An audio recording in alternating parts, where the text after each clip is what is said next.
Hello friends, again welcome back to Chanakya Group of Economics.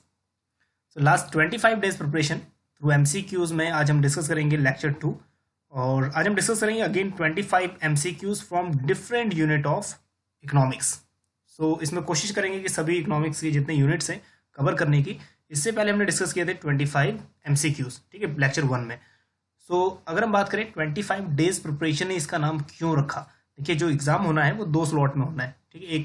एक तो जो exam होना है 6 to 8 ऑफ अक्टूबर जो शेड्यूल्ड है, ठीक है, और उसके बाद जो नेक्स्ट शेड्यूल है वो है 17 to 19 तक का, 19 अक्टूबर. तो 2 स्लॉट में है. अब इकोनॉमिक्स का फर्स्ट में आएगा या सेकंड में आएगा, इसका हम लोग कुछ कह नहीं सकते. तो 25 डेज हमने ये मिड डेट निकाली है कोई, ठीक है. मिड डेट मतलब मान के चलते हैं, अगर 6 to 8 हुआ तब भी ठीक है, अगर 17 to 19 हुआ तब भी ठीक है, ठीक. तो हम लोग एक अंदाजा ही लगा के चल रहे हैं. अगर 17 to 19 हुआ तो हमारे पास अप्रोक्स कितने 28 डेज हैं. अगर हम लोग 6 to 8 करें फिर हमारे पास कम डेज हैं, ठीक है. लेकिन अब अगर मिड पॉइंट लेके चलें तब भी हमारे पास 20 दिन अभी तक हैं, ठीक है. चलिए, सो आज हम लोग डिस्कस करने वाले हैं 25 MCQs और ये भी डिफरेंट यूनिट से रहने वाले हैं. तो जो भी आपके आंसर्स हैं वो फ्रिक्वेंटली आप लोग कमेंट कर देना, क्योंकि लाइव चैट ऑन रहेगा. चलिए, सो क्वेश्चन सभी यूनिट से होंगे लगभग. तो जो भी आपको क्वेश्चन में थोड़ा प्रॉब्लम होगा या फिर समझने में थोड़ा टाइम लगेगा, उसको पॉज कर लेना वीडियो को, ताकि आपका जो कंटिन्यूएशन है, ठीक है, वो भी बना रहे. और अगर आपको लगता है कहीं कि क्वेश्चन में कोई डाउट है तो आप लोग कमेंट जरूर करना, ठीक है. चलिए, और जो आंसर्स ड्यूरिंग सेशन में जितने भी आंसर्स हैं वो हम लोग बाद में कमेंट में पोस्ट कर देंगे. चलिए, क्वेश्चन नंबर 1 है, consider the following statement. Statement है absolute income hypothesis associated with change. दूसरा स्टेटमेंट है सेविंग फंक्शन दिया हुआ है और कंजम्पशन फंक्शन भी दिया हुआ है, ठीक है, yield the same investment multiplier. और उसके बाद है investment multiplier rises whenever income tax is introduce in the system. और फोर्थ वन है bond price and interest rates are directly related. इन 4 स्टेटमेंट में से कौन सा स्टेटमेंट सही है और कौन से स्टेटमेंट गलत है, ये आपने चूज करना है, ठीक है. तो जो भी हिंदी मीडियम वाले स्टूडेंट हैं, थोड़ा बहुत हिंदी मीडियम के भी हमारे पास स्टूडेंट्स हैं, सो इसमें जो टर्मिनोलॉजी है, जैसे इन्वेस्टमेंट मल्टीप्लायर है, टर्मिनोलॉजी लगभग सेम ही है हिंदी वाली, ठीक है. एक्सप्लेनेशन तो हम उसको हिंदी में करते ही हैं. चलिए, सो करेक्ट आंसर की तरफ बढ़ते हैं. तो एब्सोल्यूट इनकम हाइपोथेसिस चेंज से रिलेटेड है, बिल्कुल ठीक है. और जो सेविंग फंक्शन है, सेविंग फंक्शन दिया हुआ है माइनस, क्योंकि वहाँ पे जो ऑटोनोमस कंजप्शन है माइनस होता है, ठीक है, -20 प्लस 0.4 y. और यही जो MPC है, यहाँ MPS है मतलब सेविंग, और यहाँ कंजप्शन फंक्शन में ये क्या बन जाएगा, MPC. तो स्टेटमेंट दोनों ही ठीक है, दोनों से ही मल्टीप्लायर लेवल जो है सेम रहने वाला है. उसके बाद है इन्वेस्टमेंट मल्टीप्लायर राइजेस. जैसे ही इनकम टैक्स इंट्रोड्यूस होगा, इनकम टैक्स लगेगा, इम्पोज होगा, तो कह रहा है मल्टीप्लायर की वैल्यू बढ़ेगी, ठीक है. तो ये वाला स्टेटमेंट गलत है, क्योंकि MPC अगर इनकम टैक्स इम्पोज होगा तो MPC डाउन जाएगी. अगर MPC डाउन जाएगा तो मल्टीप्लायर की वैल्यू भी डाउन जाएगी, तो ये राइज नहीं करेगा, ठीक. तो गलत है. Bond price and interest rates are directly, ये डायरेक्टली रिलेट नहीं है, इन्वर्सली रिलेट है, ठीक है. बॉन्ड प्राइस बढ़ेंगे, इंटरेस्ट रेट कम होगा, इंटरेस्ट रेट कम ये ज़्यादा होगा तो बॉन्ड प्राइस कम होगा. तो ये इनडायरेक्ट या फिर हम कहें इन्वर्स रिलेशन है, ठीक है. तो ये स्टेटमेंट भी गलत है. तो स्टेटमेंट 1 और 2 जिसका भी है बिल्कुल सही है, ठीक है, डी ऑप्शन. चलिए, next question, choose the correct statement regarding LM curve and effectiveness of physical policy and monetary policy. तो इफेक्टिवनेस आपको एक वीडियो बना के दिया हुआ है, बहुत बढ़िया वीडियो, पावरफुल वीडियो, एक बार देख लेना उसको. उसमें से आपके सारे डाउट IS LM के दोनों ही, चाहे IS से पूछे चाहे LM से पूछे, डाउट्स आपके कंफ्यूजन सारे दूर हो जाएंगे. तो इसमें जितनी भी ऑप्शन है ना, LM कर्व से ही सवाल पूछ रहा है, ठीक है. जितने भी क्वेश्चन है LM कर्व. तो एक डायग्राम प्लॉट कर लो अपने नोटबुक में. अभी आपको जरूरत पड़ेगी एक नोटबुक और पेन की, ठीक है. सो LM कर्व पूछा हुआ, चलो हम लोग LM कर्व ही ट्रैक करते हैं. तो हम लोग LM कर्व ही ट्रैक करते हैं. तो LM कर्व हम लोग 2 तरीके से बनाते हैं, ठीक है. एक जो LM कर्व ये वाला, ठीक है, IS कर्व, LM कर्व, और दूसरा हम लोग एनुअल कर्व ये वाला शेप ड्रैग करते हैं जब इफेक्टिवनेस हमें चेक करना हो, ठीक है, इफेक्टिवनेस. तो यहाँ पे इसको 3 फ्रेगमेंट में हमने बांट देना होता है. एक में परफेक्टली इलास्टिक हो जाता है, और एक में यहाँ पे जो है मोर इलास्टिक, ये लेस इलास्टिक, और ये परफेक्टली इन इलास्टिक हो जाता है. तो इन चारों पोर्शन में आपको इस वीडियो में डिटेल में बताया हुआ है. जो मॉनेटरी पॉलिसी है फर्स्ट लेवल पे, मॉनेटरी पॉलिसी यहाँ पे परफेक्टली इनइफेक्टिव हो जाता है, ठीक है, इनइफेक्टिव हो जाता है. और यहाँ पे लेस इफेक्टिव हो जाता है मॉनेटरी पॉलिसी, और इधर हो जाता है मोर इफेक्टिव, और इधर परफेक्टली इफेक्टिव। बात करते हैं फिजिकल पॉलिसी की, तो फिजिकल पॉलिसी जस्ट अपोजिट चलेगा। यहाँ पे फिजिकल पॉलिसी बिल्कुल जैसे यहाँ पे मॉनेटरी पॉलिसी इनइफेक्टिव है, परफेक्टली इनइफेक्टिव है, तो यहाँ पे परफेक्टली इफेक्टिव हो जाएगी फिजिकल पॉलिसी। और यहाँ लेस इफेक्टिव है तो यहाँ मोर इफेक्टिव हो जाएगी फिजिकल पॉलिसी। और अगर इधर मोर इफेक्टिव है मॉनेटरी पॉलिसी तो इधर फिजिकल पॉलिसी लेस इफेक्टिव हो जाएगी। और इधर अगर परफेक्टली इफेक्टिव मॉनेटरी पॉलिसी तो यहाँ पे फिजिकल पॉलिसी परफेक्टली इनइफेक्टिव हो जाएगा, ठीक है, इनइफेक्टिव हो जाएगी। तो ये वाले जो डायग्राम है ना वहाँ भी बना के दिया हुआ है। अब चारों में से ऑप्शन में से जो करेक्ट है वो देखिए, in vertical portion of LM curve, जो वर्टिकल पोर्शन है LM curve, physical policy is highly effective, physical policy perfectly ineffective है, ये स्टेटमेंट गलत है।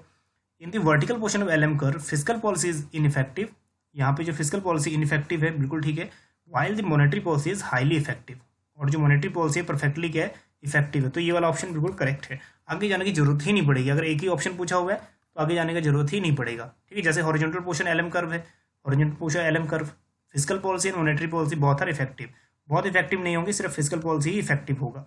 और हॉरिजॉन्टल पोर्शन में LM curve neither physical policy nor monetary policy, ये भी गलत है। सो बी जिसका भी है बिल्कुल राइट आंसर है।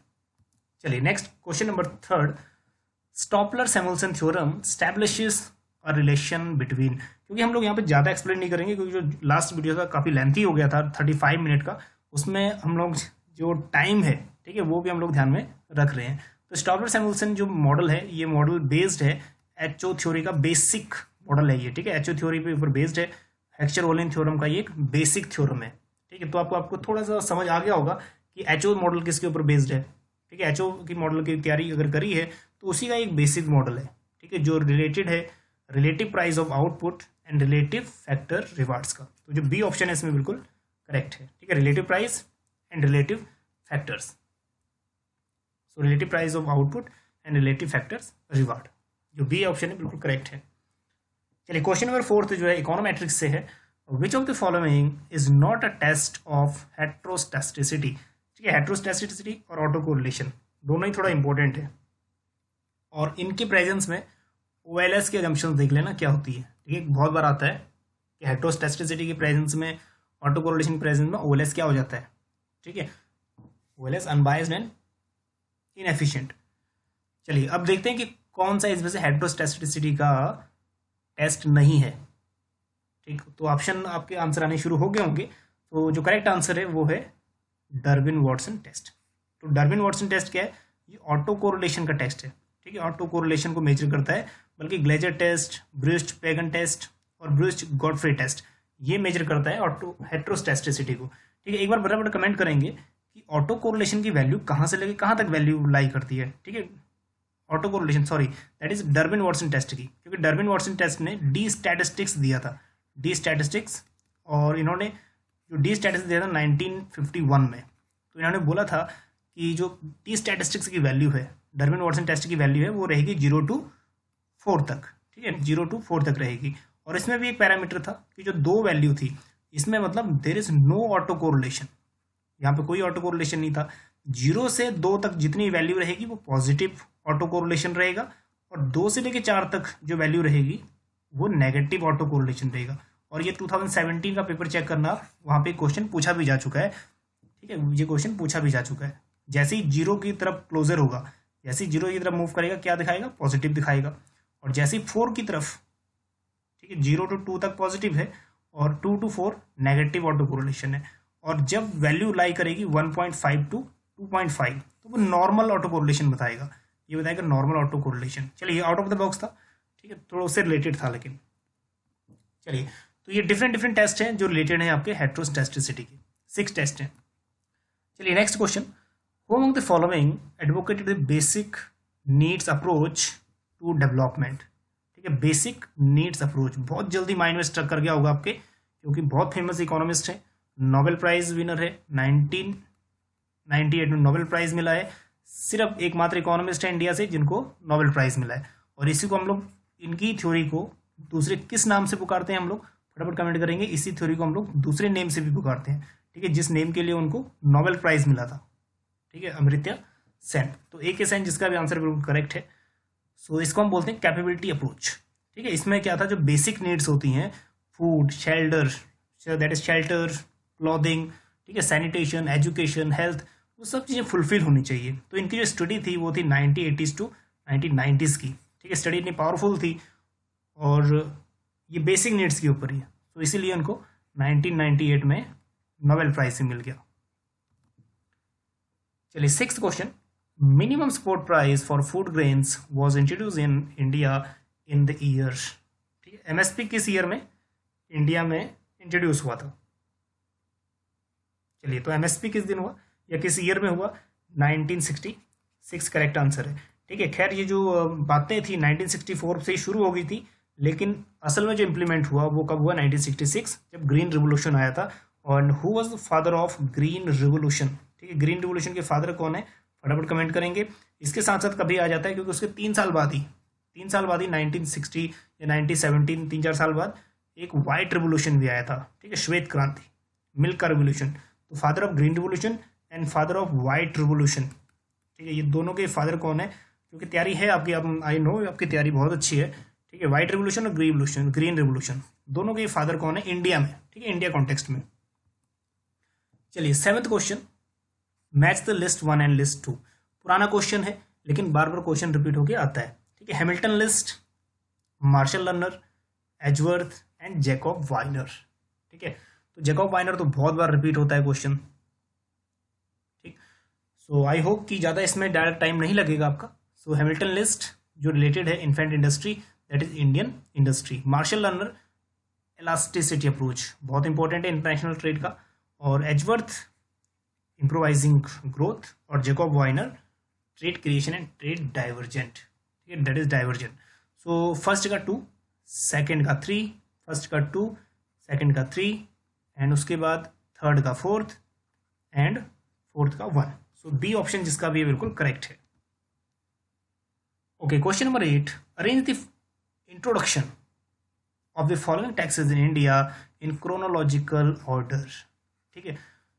टैक्सेस हैं, सर्विस टैक्स है, एक्सपेंडिचर है, गुड्स एंड सर्विस टैक्स है और वैल्यू एडेड टैक्स है। जो आपको इजी है या जिस डेट की आपको जिसके आपको डेट बताए पहले उनके ऊपर डेट मेंशन कर दीजिए, ये क्वेश्चन आपका 50% वहीं सॉल्व हो जाएगा, ठीक है। जैसे आपको जीएसटी पता है कब आया था? 2017 में आया था, ठीक है। कई बार डेट भी पूछ लेता है, 1 जुलाई 2017 को आया था, ठीक। वैल्यू एडेड टैक्स थोड़ा सा नया टैक्स है, ठीक है। 2003 फर्स्ट टाइम हरियाणा ने इम्पोज किया, हरियाणा ने क्या किया था, अपने स्टेट में लागू किया था। एक्सपेंडिचर टैक्स, ठीक है, एक्सपेंडिचर टैक्स कार्डो ने इंट्रोड्यूस किया था 1956 और उसके बाद सर्विस टैक्स 1994, ठीक है। एक क्वेश्चन थोड़ा आउट ऑफ द बॉक्स है, अभी तो क्रोनोलॉजी सेट होगी आपकी। एक आउट ऑफ द बॉक्स है, सर्विस टैक्स। जो सर्विस टैक्स होता है उसको कौन रखता है? क्या स्टेट अपने पास रखता है या फिर सेंट्रल अपने पास रखता है, या फिर ये दोनों ही, कुछ स्टेट और कुछ सेंट्रल रखते हैं, ठीक है। सर्विस टैक्स जो होता है होली स्टेट के पास जाता है, होली सेंटर के पास जाता है, या दोनों के पास रहता है, ठीक है, क्योंकि इस टाइप का क्वेश्चन पूछा जा चुका है पहले। चलिए, सो क्रोनोलॉजी सेट करते हैं। तो सबसे पहले जो पुराना टैक्स है वो है expenditure tax, that is second, ठीक है, सेकंड। उसके बाद जो है नेक्स्ट है 1994 फर्स्ट, दैट इज 1। उसके बाद है 4th और उसके बाद 3rd। तो जो बी ऑप्शन है बिल्कुल करेक्ट है, ठीक है। सेकंड 1, पहले सेकेंड, फिर उसके बाद 1 एंड फिर 4, that is 4th and 3rd, बिल्कुल ठीक है, जिसका बी है बिल्कुल करेक्ट है। चलिए question number 9, the condition of MC equal to MR equal to AR and equal to AC shows the long run equilibrium, ठीक है। कौन सी मार्केट में ये कंडीशंस हमें मिलती है देखने को? MC equal to MR equal to AR equal to AC, ठीक है, लॉन्ग रन में। मतलब ये हमें शो कर रहा है नॉर्मल प्रॉफिट अर्न कर रहा है, तो नॉर्मल प्रॉफिट हम लोग अर्न कर रहे हैं, ठीक है, जो ये वाली कंडीशन के साथ ड्यूरिंग परफेक्ट कंपटीशन, ठीक है। तो जिसका भी आंसर करेक्ट है दैट इज कॉम्पिटिटिव फॉर्म्स, ठीक है। एक बार जो डायग्राम बनता है इसका डायग्राम भी देख लेते हैं फटाफट। That is price, that is quantity. So यहाँ पे जो AR है जस्ट इक्वल टू MR, और लॉन्ग रन में हम लोग क्या अर्न करेंगे परफेक्ट कंपटीशन में? नॉर्मल प्रॉफिट, ठीक है, मार्जिनल कॉस्ट। और मार्जिनल कॉस्ट का जो मिनिमम पॉइंट है वहां से, sorry that is average cost, और एवरेज कॉस्ट का जो मिनिमम पॉइंट है वहां से निकलेगा मार्जिनल कॉस्ट, ठीक है। सो जहाँ पे AR इक्वल टू MR और उसके बाद equal to MC equal to AC, ठीक है, ये सब पॉइंट इस पॉइंट पे, पॉइंट E पे। सो यहाँ पे ये वाली कंडीशन बिल्कुल करेक्ट है। Now next one, question number 10, identify the 3 indicators of physical quality of life index PQLI। ठीक है, PQLI 3 इंडिकेटर कौन कौन से हैं? ठीक है, 3 इंडिकेटर बताएंगे कौन कौन से हैं, फिर बताएंगे कि PQLI का जो कॉन्सेप्ट है it was given by home. ठीक है, किसने दिया था, बहुत इजी क्वेश्चन है ये भी, और किस ईयर में दिया था। ठीक है, किस ईयर में दिया था ये भी बताएंगे, क्योंकि ये बेसिक लेवल का क्वेश्चन है। ठीक है, तो 3 इंडिकेटर जो PQLI के हैं, हम लोग डायरेक्टली आंसर पे चलते हैं, और इससे पहले आपको आंसर पता है तो आप फटाफट उसको कमेंट करेंगे। ठीक है, तो जिसकी तैयारी अच्छी है वो, चाहे आप लोग जैसे भी आपको तैयारी है, लेकिन आप कमेंट उसमें जरूर करिएगा। ठीक, जो लाइव चैट चल रहा है उसमें। जो करेक्ट आंसर है दैट इज इन्फेंट मोर्टेलिटी होता है, लाइफ एक्सपेक्टेंसी होता है, और अडल्ट लिटरेसी रेट। ये तीनों चीज़ें होती हैं। ठीक है, इन्फेंट मोर्टेलिटी, लाइफ एक्सपेक्टेंसी और अडल्ट लिटरेसी रेट। ठीक, और जो बी आंसर बिल्कुल करेक्ट है। और अगर हम बात करें HDI की, ठीक है, ह्यूमन डेवलपमेंट इंडेक्स 1990, अगर हम इसकी बात करें तो इसकी जो फर्स्ट है इन्फेंट मोर्टेलिटी, अडल्ट लिटरेसी और पर कैपिटा इनकम। ठीक है, तो वो HDI के 3 इंडिकेटर हैं। तो यहाँ पे जो PQLI के इंडिकेटर हैं वो है ये 3, इन्फेंट मोर्टेलिटी, लाइफ एक्सपेक्टेंसी और अडल्ट लिटरेसी। चलिए क्वेश्चन नंबर 11, और ये वाला 11 जो क्वेश्चन है ये वाला हमने पोल पोस्ट में भी डाला था यूट्यूब पे। According to Lewis, when agricultural workers are move out to the industrial sector then agriculture output will. एक बार फिर से कॉन्सेप्ट समझिए कि लुइस के अकॉर्डिंग जैसे एग्रीकल्चरल वर्कर एग्रीकल्चर छोड़ के, ठीक है, इंडस्ट्रियल सेक्टर में मूव करता है, तो एग्रीकल्चरल आउटपुट क्या होगा। तो एग्रीकल्चर को छोड़ के जा रहा है तो एग्रीकल्चर आउटपुट क्या बढ़ेगा, क्या कम होगा, या कांस्टेंट रहेगा, या फिर कुछ भी पॉसिबल हो सकता है। ठीक है, इनमें से कुछ भी पॉसिबल हो सकता है। तो एग्जैक्टली जो आंसर है वो क्या रहेगा, क्योंकि अब जो लुइस के अकॉर्डिंग क्या है, जो एग्रीकल्चर है, ठीक है, सरप्लस मैन पावर या फिर अनलिमिटेड सप्लाई ऑफ लेबर। एक जो बुक है ये ध्यान में रखना, अनलिमिटेड सप्लाई ऑफ लेबर। ठीक है, तो लेबर की सप्लाई अनलिमिटेड है, तो डिस्गाइज्ड अनएम्प्लॉयमेंट, यहाँ पे डिस्गाइज्ड अनएम्प्लॉयमेंट मतलब छुपी बेरोजगारी। डिस्गाइज्ड अनएम्प्लॉयमेंट में मार्जिनल प्रोडक्टिविटी ऑफ लेबर क्या रहता है, 0 रहता है। ठीक है, जो एक्स्ट्रा वर्कर्स है उसका अगर प्रोडक्टिविटी उसका 0 है, अगर वो छोड़ के चला भी जाएगा, ठीक है, अगर वो छोड़ के चला भी जाएगा तो आउटपुट क्या रहेगा हमारा, कांस्टेंट वही रहेगा जो पुराना हो रहा है। तो क्योंकि वहाँ डिस्गाइज्ड अनएम्प्लॉयमेंट है, सो अगर वर्कर चला भी जाता है वहाँ से, तो क्योंकि छुपी बेरोजगारी है, वर्कर चला भी जाता है तब भी वो आउटपुट कांस्टेंट ही रहने वाला है। ठीक है, वर्कर की जरूरत है 5, ठीक है, एक्चुअल काम कर रहे हैं वहाँ पे 10 वर्कर, तो अगर 5 चले भी जाते हैं तो जो 5 वर्कर्स हैं वो फुल एफिशिएंट हैं। ठीक है, वो उतना ही प्रोडक्शन करेंगे जितना फुल एफिशिएंसी है लैंड की। तो यहाँ पे जो आउटपुट रहेगा वो कांस्टेंट रहेगा। चलिए question number 12, which of the following is included in 3-dimensional, that is 3D, of the geographical transformation for economic development as defined in the 2009 World Development Report। ये पुराना क्वेश्चन है, वर्ल्ड डेवलपमेंट रिपोर्ट 2009 के according 3D geographical transformation, ठीक, economic development के लिए क्या है।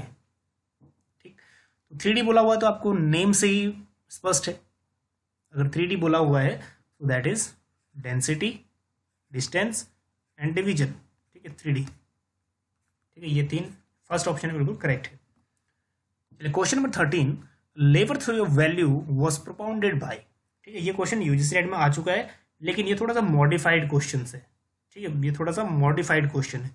तो labour theory of value propounded bye मतलब इसमें आप लोग ये कह लो, अगर हम बात करें कि इस थ्योरी से रिलेटेड कौन कौन से रिलेटेड है।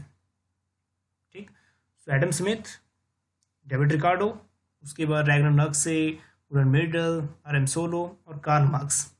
ठीक है, प्रोपाउंडेड बाय या फिर जो उस थ्योरी से रिलेटेड है। ठीक है, एडम स्मिथ सबसे पहले लेबर थ्योरी वैल्यू से रिलेटेड है, डेविड रिकार्डो इस थ्योरी से रिलेटेड है, और कार्ल मार्क्स भी रिलेटेड है लेबर थ्योरी वैल्यू से, क्योंकि कार्ल मार्क्स ने क्या किया था, मॉडिफाइड किया था। कार्ल मार्क्स ने इसी कॉन्सेप्ट को डेविड रिकार्डो के थोड़ा मॉडिफाइड किया था। ठीक है, तो सी तो नहीं है, तो ए, बी और डी बिल्कुल करेक्ट है। ठीक, चलिए question number 14, HD model that means Harrod Domar model of growth is based on the concept of and their equality. ठीक है, इक्वालिटी कहाँ पे राइज करता है हेरोडोमर मॉडल के अकॉर्डिंग, ठीक। So according to HD model.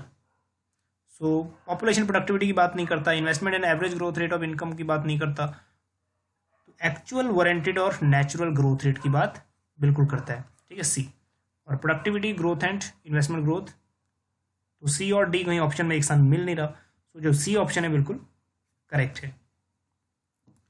चलिए question number 15, the impact of taxation means, ठीक है। दो चीजें आराम से सुन लीजिए, समझ लीजिएगा, ये चीज आती भी होंगी आपको। वन इज इंसिडेंस, ठीक है, and one is impact, incidence of tax और इम्पैक्ट ऑफ टैक्स, क्योंकि इस टाइप के क्वेश्चन आते हैं, ठीक है। इंसिडेंस वैसे ज्यादा बार पूछा गया है, सो यहाँ पूछा गया impact of taxation means. So impact of taxation का मतलब क्या है? सो राइट आंसर पे हम लोग मूव करते हैं directly. So one who immediate response, immediate responsible to pay taxes, जो इमीडिएट बर्डन है, ठीक है। तो इम्पैक्ट जो इमीडिएट बर्डन है, और जो इंसिडेंस की अगर हम बात करें तो वो आ जाता है फाइनल मनी बर्डन, ठीक है, जो अल्टीमेटली बियर करता है, ठीक है। तो यहाँ पे इम्पैक्ट जो है वो है initial money burden, that means immediate. So B option correct है। चलिए question number 16, according to Alan T Peacock and Jack Wiseman, ठीक है, मतलब पीकॉक वाइसमैन की जो थ्योरी है उसके रिलेटेड पूछ रहा है, central government activities are more intense than the state government, मतलब जो growth rate of central government activity है वो ज़्यादा होनी चाहिए as compare to growth rate of state, ठीक है। तो वो कौन सा इफेक्ट है स्पेशली? तो displacement, inspection and concentration effect, inspection and concentration effect, concentration effect या डिस्प्लेसमेंट इफेक्ट, ठीक है। स्पेशली अगर आपने कॉन्सेप्ट किया है वाइसमैन पीकॉक, बहुत इंपॉर्टेंट है, यहाँ से भी क्वेश्चन आता ही है। तो जो करेक्ट आंसर है वो है कंसंट्रेशन इफेक्ट, जहाँ पे सेंट्रल गवर्नमेंट एक्टिविटीज की स्पीड ज़्यादा होनी चाहिए growth rate as compare to state government activities. चलिए, और डिस्प्लेसमेंट में आता है, डिस्प्लेसमेंट में हैवी जो लोअर लेवल ऑफ टैक्सेस और एक्सपेंडिचर है उसको हम हायर लेवल पे ले जाते हैं। और इंस्पेक्शन मेथड का मतलब होता है, इंस्पेक्शन का मतलब होता है निरीक्षण, तो जो हमने गलती पहले कर दी है उसको अब इंस्पेक्ट करना है, ठीक। तो तीनों ही मेथड ये काफ़ी इफेक्ट काफ़ी इंपॉर्टेंट है।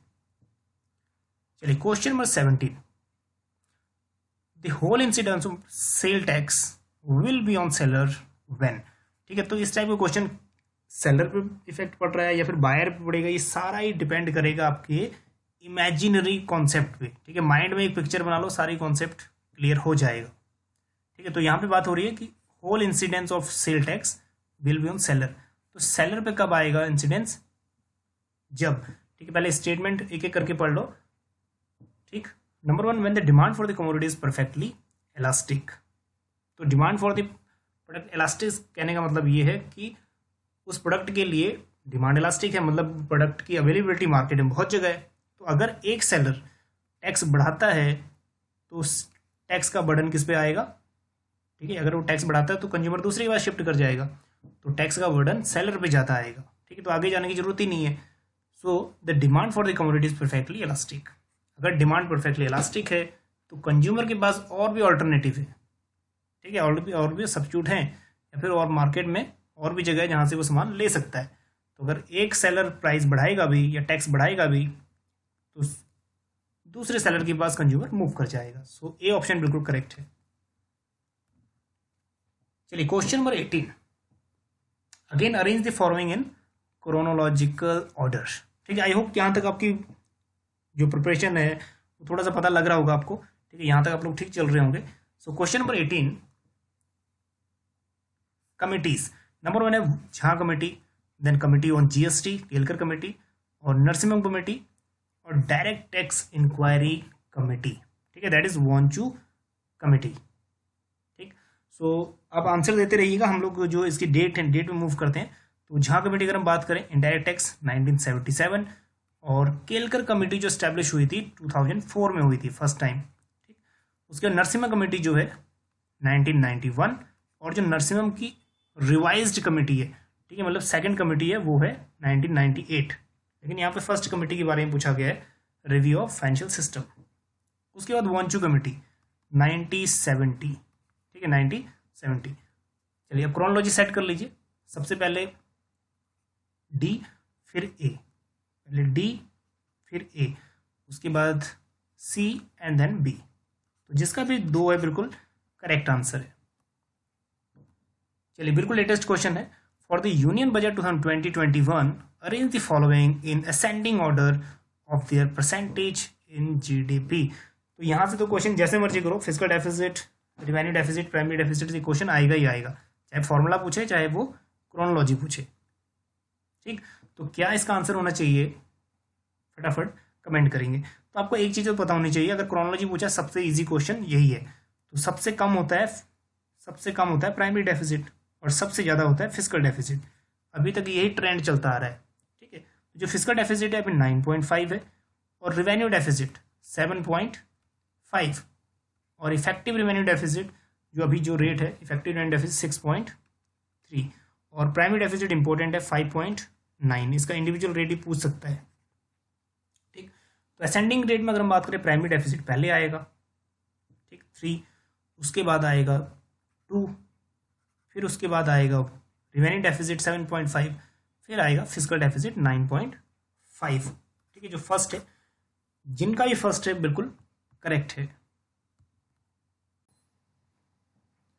चलिए अब डिस्कस करते हैं कुछ प्रोबेबिलिटी से questions. Question number 20, the probability of getting 2 tales.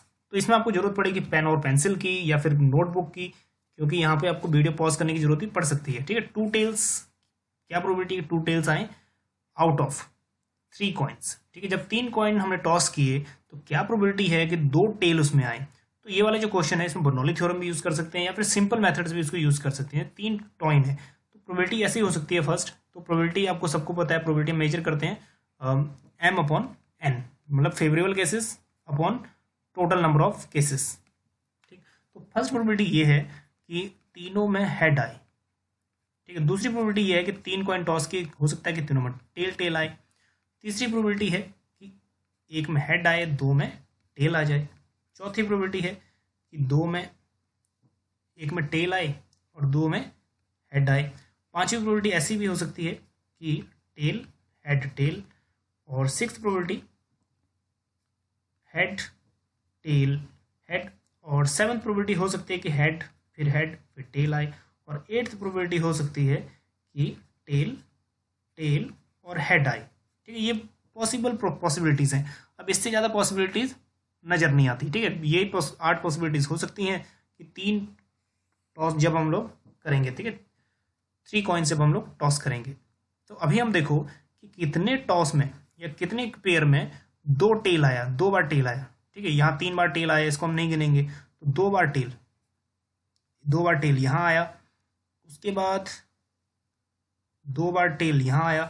ठीक है, और इसके बाद अभी 2 बार टेल यहाँ आया, एक यहाँ पे आया। ठीक, और इसके बाद 2 बार टेल नहीं आया। तो 2 बार टेल, एक यहाँ, फिर दूसरी बार और तीसरी बार, मतलब 3 है जो फेवरेबल नंबर ऑफ केसेस है। और टोटल नंबर ऑफ केसेस कितने आ गए हमारे पास, 8। तो 3/8 जो है प्रोबेबिलिटी बिल्कुल करेक्ट है। चलिए एक क्वेश्चन और करते हैं यहाँ से। What is the probability of throwing a total of 7 from a single throw of 2 dice. 2 dice हमने रोल किया, जो लूडो हम लोग खेलते हैं उसमें 2 डाइस हम लोग ने रोल किया। क्या प्रोबेबिलिटी है कि टोटल ऑफ 7 आ जाए, मतलब कितनी प्रोबेबिलिटी है टोटल ऑफ 7 की। तो ये वाला थ्योरम, ये वाले जो इस टाइप के क्वेश्चन है, काफ़ी इजी क्वेश्चन है, इसको भी आप लोग वैसे ही निकाल सकते हो। तो प्रोबेबिलिटी क्या है, प्रोबेबिलिटी यहाँ पे दैट इज m/n। तो यहाँ भी हम लोग निकाल सकते हैं कि 7 आने की प्रोबेबिलिटी कितनी हो सकती है। ठीक है, 2 डाइस हैं तो हो सकता है कि पहली प्रोबेबिलिटी एक में 4 आए और दूसरे में 3 आए।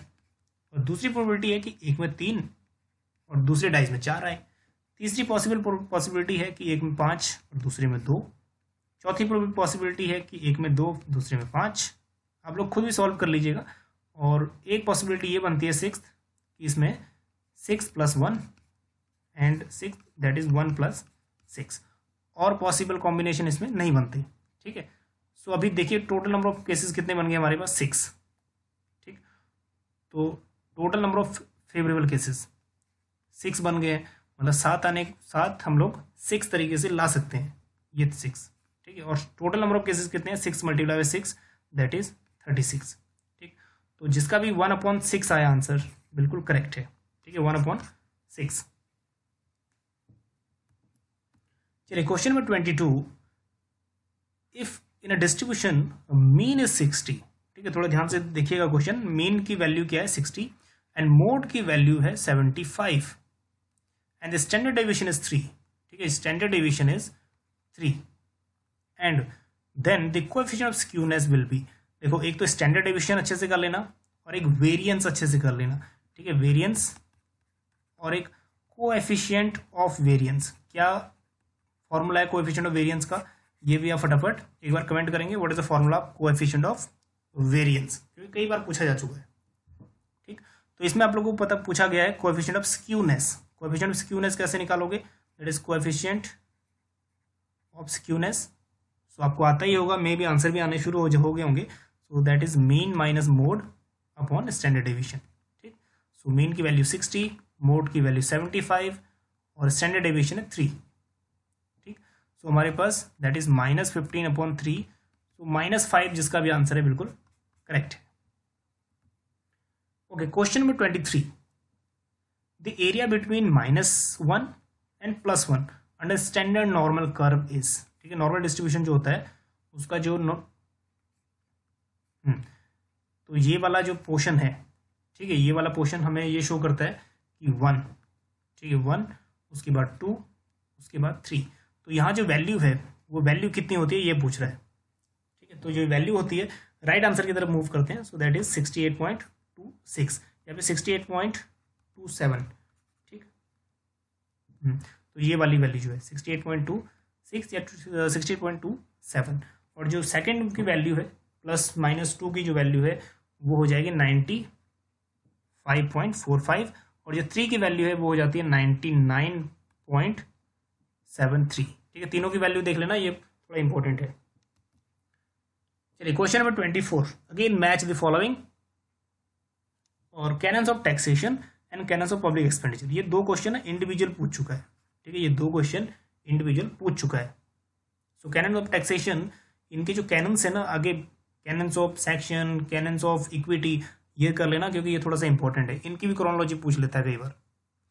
सो canons of taxation Adam Smith, canons of expenditure Findlay Shirras, और effective incidence of tax Ursula K Hicks, और उसके बाद बेनिफिट रिसीप्ट थ्योरी या फिर अप्रोच दैट इज लिंडाल।